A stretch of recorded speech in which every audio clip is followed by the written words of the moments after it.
Hey, thanks. Welcome back. It just doesn't get any better than this, because to give the listeners the opportunity to hear from the leader of the legislative branch and his thoughts about what unfolded yesterday in Trenton, and now to go immediately, without just a couple of minutes of news break in between, to immediately go to the chief executive officer, the administrative side of government, and that is the mayor of Atlantic City, Don Guardian. It just is not only a delight, but it gives everyone the opportunity to hear exactly how this all went down. And joining us now is Atlantic City Mayor Don Guardian.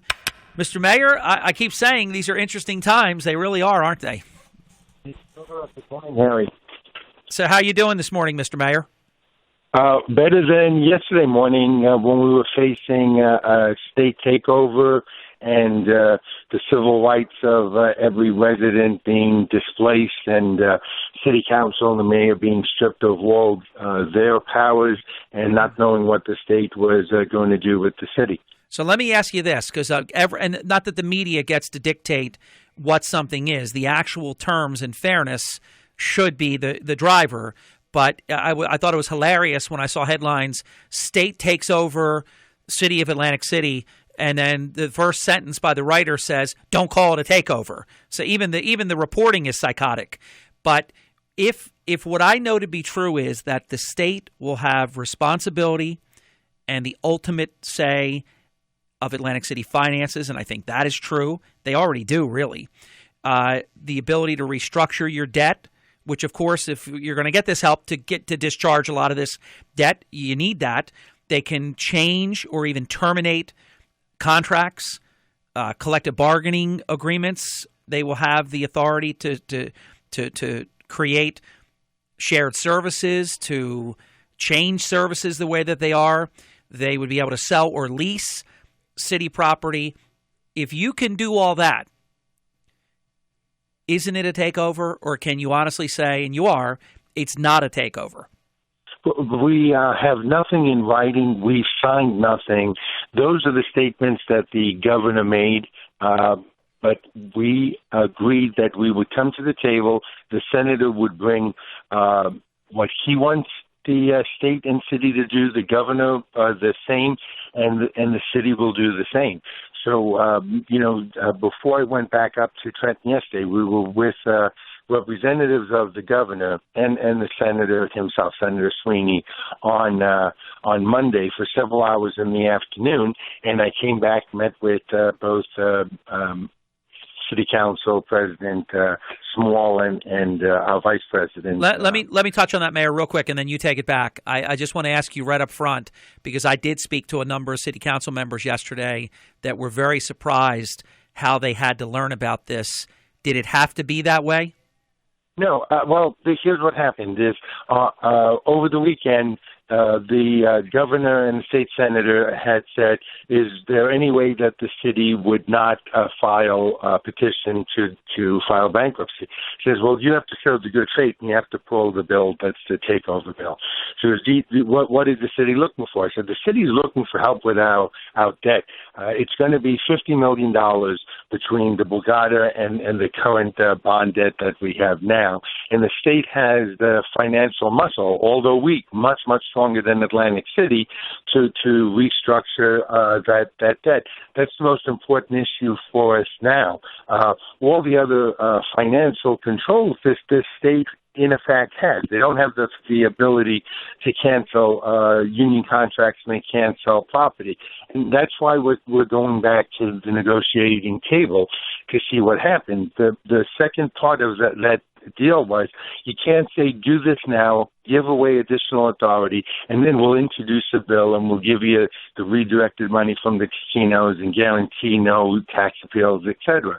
So the point was, if the governor was in agreement, he was going to fly back in the state. He wanted to meet person to person with myself and the senator, and then I was going to drive down and tell City Council what was going on, then we'd start the meeting.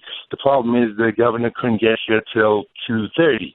So you can just figure out your own time. 2:30, 3 for the press conference. I drove down as fast as I could, but still I barely made it for 4:30.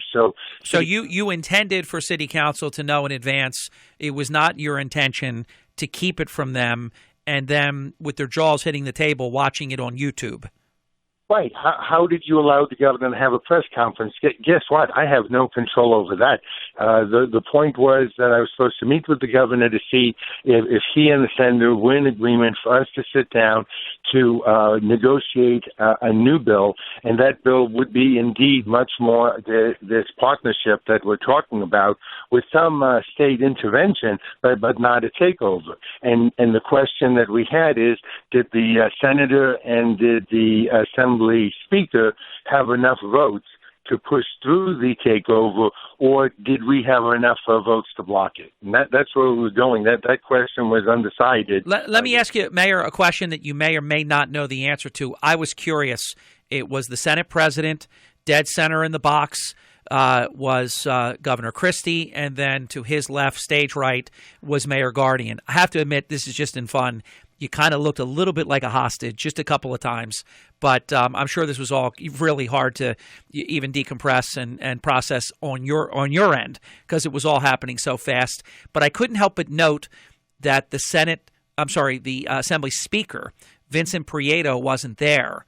His absence, to me, creates a problem. And I understand he is Phillips' guy, and there's a whole lot to this beyond just Atlantic City. There's who's going to be the next governor and all kinds of things that you don't and shouldn't be concerned with, but these are playing out simultaneously in a different track. So Prieto's not there. He then issues a statement, and I noted in my tweet that he's not there. So he then tweets or puts a press release out, if the Assembly isn't on board, there is no deal. So this, to me, there's a lot of work here still, Mayor. There is no question. I'm saying this can all still blow up. This is just the first stage. We met with the Speaker a week ago. He had asked the Council President, myself, to come up to explain what the takeover bill was and why we thought it should not. And we made a presentation along with a ton of paperwork that he had requested as verification of the information that we were providing. We did that. So the last time we talked to the Speaker, who was undecided at the time, was about the old takeover bill. Now everything's changed. The takeover bill has been pulled, and now we're starting from scratch on this new bill. So I am sure that the Speaker is on the same table in determining what this bill is going to look like in terms of the Assembly version. Mayor, would the new bill, kind of just the broad brush of it as you know it, be 5 years in nature, which I think is much better than 15 because it does leave the option that the state's out of here within 5 years. They would have to be new legislation signed and passed in order for them to stay. So I think it's a much shorter period of time, doesn't make it nearly as protracted as if it had the appearance of being indefinite like it was in Camden. And is this like an enhanced sort of pilot bill, but also some of the components that would be in a takeover with the state having additional authority in Atlantic City? Perfect statement. That's the best statement I've heard so far of trying to describe it. Thank you. And, they asked the governor today, is this like a takeover? And, a dozen years ago or so. And he had said, no, not at all. That didn't work. And we don't want that kind of takeover in Atlantic City. We want this to be more of the partnership, his words, that we have currently with Camden, because that's showing some success. And I think all along I've said that the same way. I said, what's happening in Camden now with Mayor Red and the state support is certainly moving them forward, and that's the type of plan that we need here. But make no mistake, the emergency manager said, predicted from 86 maybe to a low of $75 million that we're going to be in the hole in our budget every year for the next 5 years. So, I would say somewhere between 60 and 80 million is correct. And so we need not only redirected casino funds, but we need to continue help through transitional aid and Contra, the two big state aids that gave us $38 million this year, to continue. That continues along with the redirected funds from the casinos, and we continue to do cuts in our budget and restructuring, and we're going to be healthy. And we need to be healthy. People have to realize that the finances of Atlantic City are stable again, because that's the way all of these deals that we think are very close to fruition are going to come across. I'm talking, of course, about Stockton, about South Jersey Industries, about Park Latstein, about Wasim and Omar, and the project of the housing. So all of those things got to come, but they've got to feel comfortable that we've found a solution to the high taxes we face right now. Mayor, we're going to ask if you would stay for one more segment. We've got to get a quick break in. It's Atlantic City Mayor Don Guardian in really, I believe, the best dialogue that has been heard anywhere yet on this. And it's no disrespect to print media. You have a few hundred words. We have the ability to really delve into so much of this, and it's why I prefer and love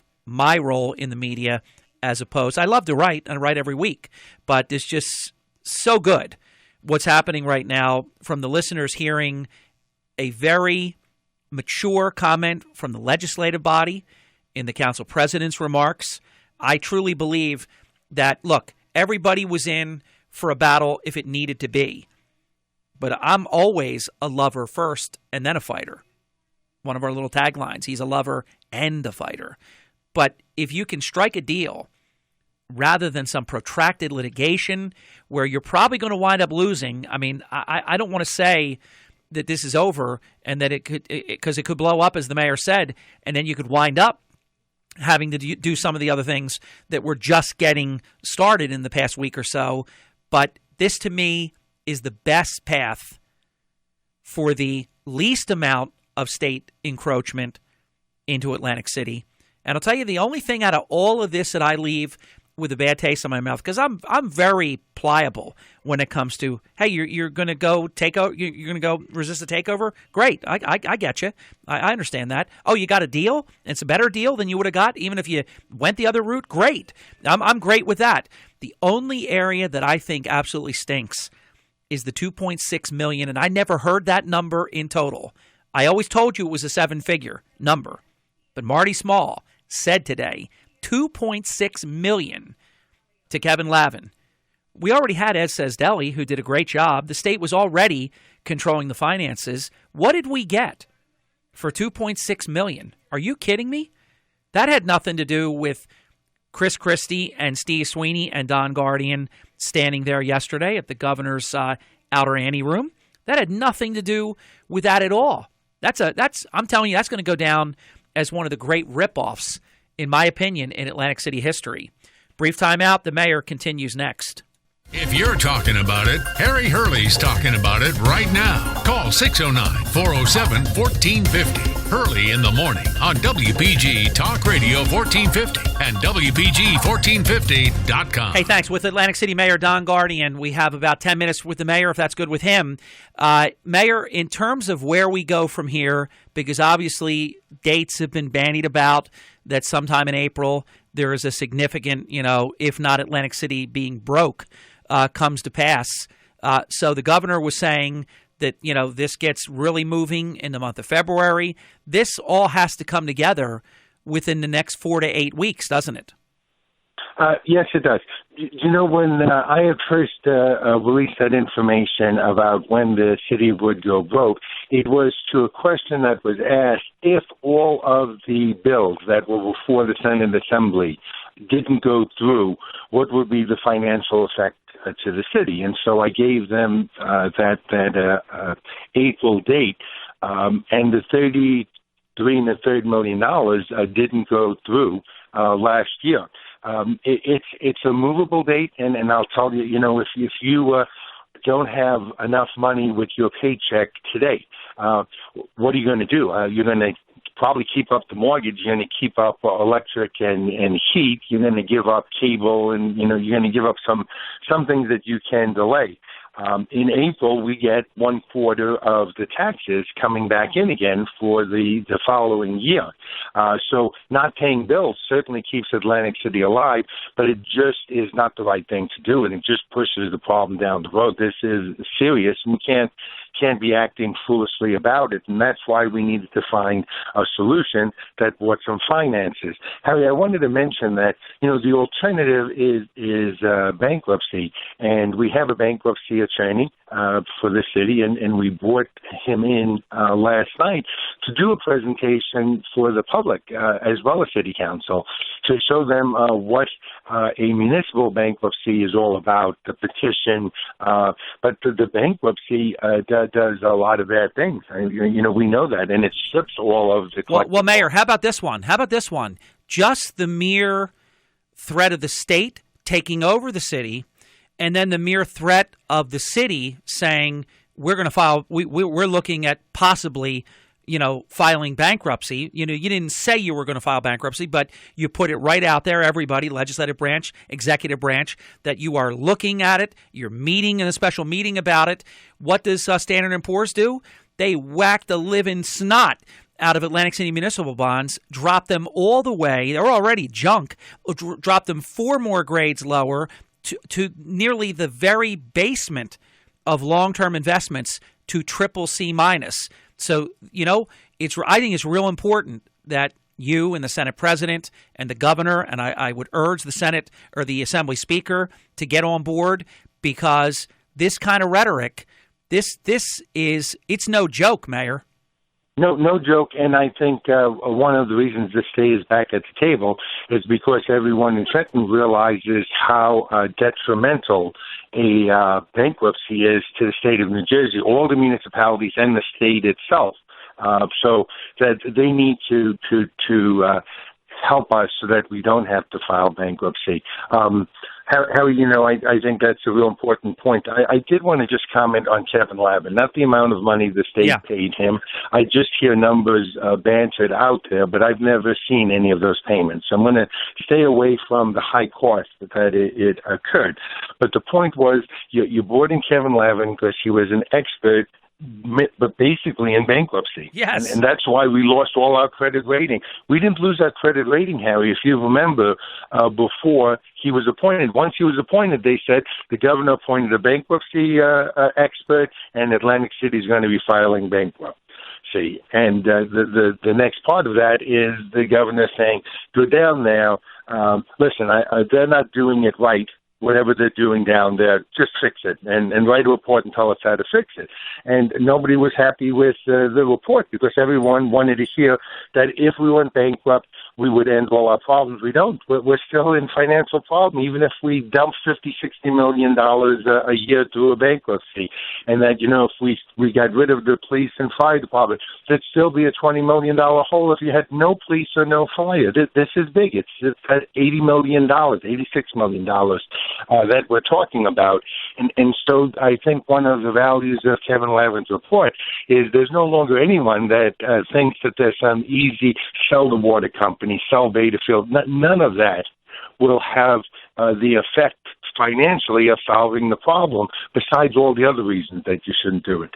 And so that's the value right now, that it's not just the mayor and city council president that are saying we're doing our best. And by the way, though, Mayor, regardless of if he got paid $2.6 million or if it's $1.6 million, I don't know, Marty's pretty careful about what he says.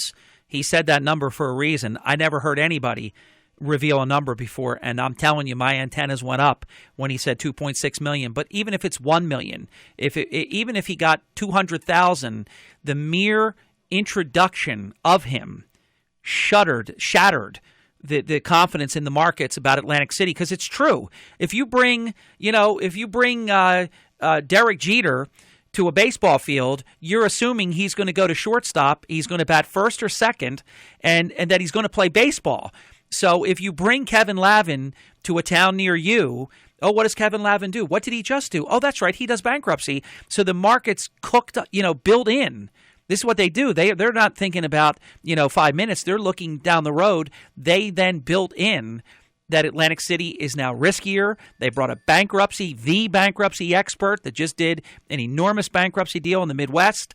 And so Atlantic City is going to be filing for bankruptcy. So, boom. And we paid this guy multiple seven figures to take this hit. I got to tell you, Mayor, it just burns in my craw. And while I'm just, skinning cattle here, let me throw one more out. The $90 million that went to Liza Cartmel and all these out-of-towners with their out-of-town license plates, and I got a lot of crap for this at the time. I was the only member of the media that had the guts to call them out, that this is a disaster, that these are people that are all making enormous multi-six-figure checks. They don't even know how Atlantic City works. I would have given that money to John Palmieri. We already had the agency ready to go, and he would have crushed it. Jim Wood and John Palmieri would have crushed $90 million. What did we get for that, Mayor? I don't disagree, but Harry, I'm not going to be attacking anyone. I understand. I just it was cathartic. It was helpful. It was very helpful. My name is Harry, and that was just like a helpful session because it's painful to watch self-inflicted things like this. So, Mayor, where do we go from here? We come up with a date where representatives of the city, the Assembly, and the Senate are going to be sitting down, and we're starting from line one with a new bill that we hope we can all agree on, with parts of it that I don't think any of the three groups, including the governor, there are four groups, the Assembly, the Senate, the governor, and the city. There are going to be some things that we don't like. We have to figure out if we can live with them. And in my part, it's controlling taxes for our citizens and not giving away the city and protecting home rule, but realizing that after 40 years from the time we voted for casino gambling, that the way that the city and the state receives funds from the casino is antiquated. It just isn't working anymore, and that we can't continue, that we all bite the bullet and said no one in the city or the state planned for the end of the monopoly of gaming outside of Nevada in Atlantic City, and that with 70% of our assessed values having shrunk, these are very serious times, and there's no one-line answers. And we've got to, if we can all agree to that, we can move the city forward. In fairness, when people look at the structure of Atlantic City, it was feeding a bureaucracy with $5.2 billion, of a leading, as you say, monopoly industry, the state's leading industry. Well, that's now down to 2.6. So that is you lose half of and then, of course, you've talked about this on your show here on WPG Ask the Mayor. The council president brought it up last hour. When you're a town that was 20 plus billion in ratables, and now you're going to be looking at 6 plus billion in ratables, when you drop 2/3, it's very, very challenging, to deal with that. Everything you're saying is correct, and that's the situation that we face right now. Howie, just a side note. Yeah. As everyone has chimed in to attack expensive it is to run Atlantic City compared to other cities at same size. Forget the number of people that work here and the number of people who visit here. That puts us in the category of 200,000 people city. The point is, it's showing North Jersey exactly what casinos cost. And so, for the people in Jersey City or in Rutherford, do not think that $20 or $30 million in property tax from a North Jersey casino is going to even pay for your police and fire, because it will not. It costs a lot of services when you bring in a casino, gaming, and clubs. And Mayor, I totally agree with your model of basically 5 times the 40,000 figure, because that is so unfair to say, oh, look, it's this many blocks long and 40,000 people, when literally you're talking about a town where tens of millions of people come every year. So the factor of 5 might even be understating the reality of what that means in terms of protecting the public safety, public works, and everything else that it costs to be a multi-billion-dollar gaming destination resort. Mayor, we're on overtime, I know, but the former council president, former deputy mayor for the city of Atlantic City, and the current freeholder for the Atlantic County Board of Chosen Freeholders, Ernest Corsi, wanted to speak while you were here. Freeholder Corsi, the mayor is here, and time is yours. Good morning, Mr. Mayor and Mayor of Atlantic City. Real quick, I wanted to just chime in and congratulate Mayor Guardian and members of the City Council for keeping up this fight in the community who gathered and rallied around this issue, because the way it was rolled out, we can continue to point the fingers and et cetera, but it's not going to get us to the next point. Now that we have a seat at the table, we must use that seat wisely. And I urge Mayor Guardian and members of City Council to continue to push for a buyout package that Senator Sweeney talked to us about a couple of weeks ago. I think that should be one of the main things on the top of the agenda, because they keep talking about the police and fire and teachers' salaries are so high. Let's do a buyout package, and then we can start reducing those numbers. But more important, and as Mayor Guardian, Harry, when you showed up to the council meeting yesterday, people were awful hostile because they didn't know what happened in Trenton. Then when the heads prevailed and cooled down, and they got a better understanding of what happened with Mayor Guardian and Sweeney and Christie and Trenton, now they can begin the thought process. Where do we go from here? Time is certainly of the essence, but I believe that if Mayor Guardian and members of council did not call this special council meeting to talk about bankruptcy, we probably wouldn't be in the situation we're in today, because I think they just took it for granted that we were just going to roll over and drop dead or drop off the face of the earth. But we kept the pressure up, and I commend my members of the Freeholder Board who passed a resolution yesterday urging the legislators and the governing body of Atlantic City to sit down, try to come to some kind of compromise. Nobody's going to be happy with 100% of anything, but at least you got a seat at the table. Finally, Mayor, I just want to say to you, I know this has been some tough 2 weeks. You thought the first 4 weeks of your taking over mayor was tough, but you keep on the good fight. You keep up the spirit of lifting up Atlantic City, and I want to encourage you to continue to do that. There's so much time you take away from your personal life to continue to fight on behalf of the residents of Atlantic City, even though you signed up for this. People don't understand what is entailed in this job. Keep up the good work. Keep up the fight. And I'm sure I'll see you this afternoon with a meeting in your office with other mayors from around the county, from the state. Freeholder, thank you. Let me comment and turn it back to the mayor for his closing comment. Just as someone that broadcasts every single month with the mayor, we do typically a 6 o'clock hour program. This month we did it in the 7 o'clock hour. Initially because of Senator Van Drew's schedule, and then also because of Mayor Guardian's schedule. So that means we got done at 8:05. I got to drive home, and Margie made me a wonderful dinner, and I went to bed and woke up at 2:30 to come and do this all over again. Last thing the mayor said to me was he had 2 more events. This was 8:05 p.m., and he had, so I was going to say to Corsi, personal life, what personal life? I personally witnessed this guy at 8:05 had 2 more events that night. So, Mayor, you're not complaining, but I'm just saying. I just want to say publicly, during this fight with the state takeover, there were a lot of people silent, and a lot of people spoke out against the city, saying they wanted a state takeover. Ms. Corsi or Alex Marino or the Frank Formica. These 3 guys spoke out against the takeover and supported Atlantic City. And I'm really glad that they were able to win over other members of the Freeholder Board in some common sense legislation, trying to move us all forward, working together.